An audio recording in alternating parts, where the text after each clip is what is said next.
Hello.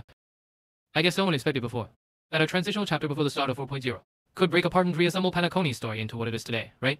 We were really unaware, right in the eye of the storm, looking at the story from a different perspective. Penacony's War of the Gods was actually so perilous. I believe various content creator analyzers will be coming out these days. I don't like repeating things to people. So in this video, I want to focus on a new setting that, while very significant, currently seems a bit puzzling. Namely that the Stellaron was not created by destruction, but is a creation of harmony. And then what? It's just a trick minus off power. What difference does it make to us? This is my biggest doubt after experiencing the 3.8 story. I wonder if any of you have similar doubts. So today, we'll focus on this topic. Let's discuss what it means for the Stellar on to be the cancer of all worlds. What exactly does it signify? Before we begin the discussion, let's first review our previous understanding of the Stellaron. It was widely believed that the Stellaron was a seed of destruction, although its creator is unknown. Its every appearance has triggered calamities. The Stellaron first appeared in Era 2140-7, coinciding with the emergence of the Black Tide within OMP Halos. Based on previous entries on the cancer of all worlds and past storylines, the Stellaron roughly has three functions. It can block the paths of Trailblaze, because star systems are inherently separated by imaginary energy. According to imaginary tree theory, mastering and utilizing imaginary energy is necessary for interstellar travel. The Stellaron disrupts the flow of imaginary energy. Second, it creates fragmentum worlds. That's why it's called the cancer of all worlds, because it spreads like cancer cell. The fragmentum records the inner information of things it contacts, merging it with the fragmentum's own data, producing a grafted fragmentum creature. Third, the Stellaron responds to wishes, but you don't get to choose how it's granted. It feels like a corrupted Holy Grail. Under Idol-I, the Stellaron heeded the Supreme Guardian's wish, creating a blizzard to destroy the antimatter legion. But the process itself was more like an embodiment of destruction. The Stellaron on this Yeonju was buried by Fan Alia in the roots of the Emerald Arbor, ultimately used to stimulate the Arbor's growth, because Fan Alia is an Emat, or destruction, so it's still related to destruction. The Stellaron in Penacony was left over from the Stellaron crisis. The family used it to build the planet of festivities. Originally, the Herta space station was going to use the Stellaron to cause trouble. But it will elect the Pagumba. So Algong was not for a year. After the version 3.8 update, the entry for Cancer of All Worlds gained an extra line. Some propose a different view Stellarons originate from XIP. They're actually the Cancer of Harmony. The Eminent or Destruction Starcrusher Swarm King is believed to be the source of Stellarons. Xingqiao has become a key entity caught between destruction and harmony. It will likely become the key to unraveling the secret of the Stellaron in the future. Since the Stellaron has nothing to do with destruction, and is a creation of harmony, then all the previous speculations need to be evaluated. The Stellaron under Idol- can be seen as manifesting the power of preservation or destruction based on the Supreme Guardian's wish, allowing Jar Idol- to be preserved.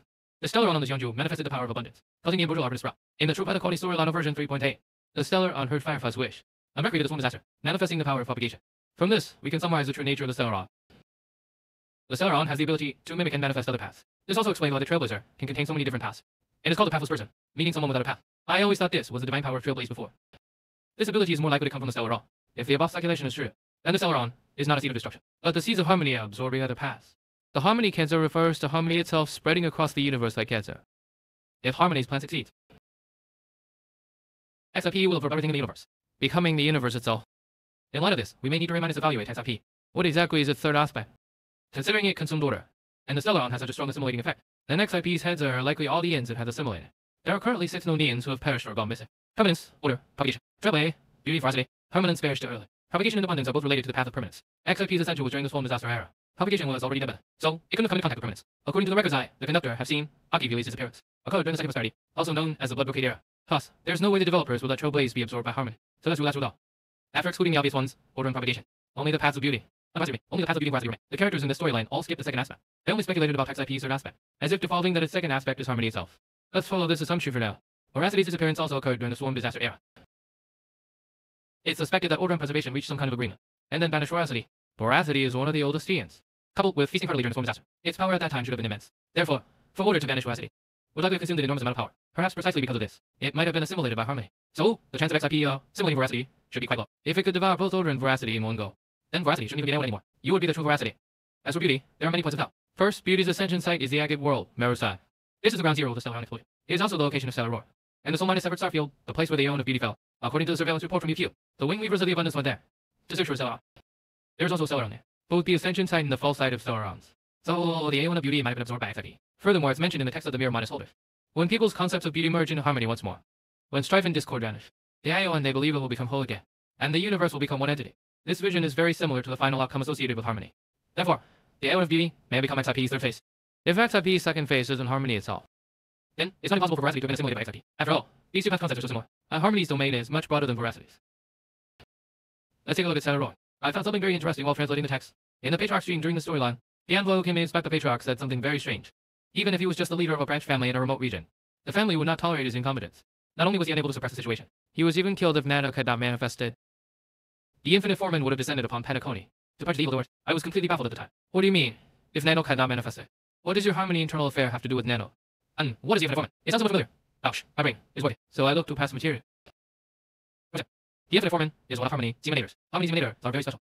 They are called the Close of the Choir, and they are all avatars of SIVE, including the Infinite Foreman Ilanate if you have many lives. The Unison Choir, Minicus of many wishes. The Myriad Theater Constantine of many songs. And the Blissful Ball, Beatrice of many joys. In the reading material Claudia's sourcebook, it is recorded that the family was holding a Harmony grand ceremony at the time. Suddenly, the antimatter degenerated. Thus, the family summoned the Infinite Magistrate. Countless Void Rangers were engulfed by the 7 minus colored radiance. Destruction never set foot on the planet of festivities again. This statement is a prime example of journalistic charm, because the Infinite Magistrate is Star minus Swallowing Whale. Nanook descended in person and ignited a harmonic world. From the ashes of the Infinite Magistrate, this Lord was elevated. This experience is quite similar to that of the Iron Curtain, because the Iron Curtain is a node of this, and the Infinite Magistrate is an avatar of SIP. Those were appropriated by Nana. Destruction indeed never returned, because he had achieved his goal. Now we can understand that statement from the family's messenger. But Nano Farai, the Infinite Magistrate was unavailable. Then why has Penacony never been dealt with? Because the Infinite Magistrate is permanently unavailable. But don't laugh just yet, because the newly added content in this Cancer of all worlds interstates. Star minus Swallowing Whale still has connections with the family, but the truth is unknown to all. So, it's hard to say who's poaching from whom. Based on this new setting of the Stellaron, shifting from destruction to harmony, we have revisited past events related to the Stellaron. We found that the Stellaron may have the ability to simulate and manifest other paths. The protagonist's ability to contain various paths might also originate from this. XIPE's third face might be the missing ion of beauty. Furthermore, harmony and destruction have long been engaged in a covert struggle, but many mysteries still remain unsolved. For example, since destruction and harmony lead to different dooms, they cannot possibly be in a cooperative relationship. Then why is destruction spraying Stellarons? Leus also said something very suspicious. He said that within you lies a seed of destruction planted by Nano. I was sending to become a galaxy so unique existence. When we asked if he was talking about the Stellaron, we were mocked by Leus. Now that the Stellaron is no longer the seed of destruction, what was Leus referring to? The Tech minus 1 to be harmony and destruction. How will it develop in the future? We may have to wait a long time for the answer. Alright, that's all for this video. If you found the video insightful, please like, comment, and favorite. Let me try over one more time. Please, everyone, brothers, sister, then I'm Guy Yonshu. See you in the next episode.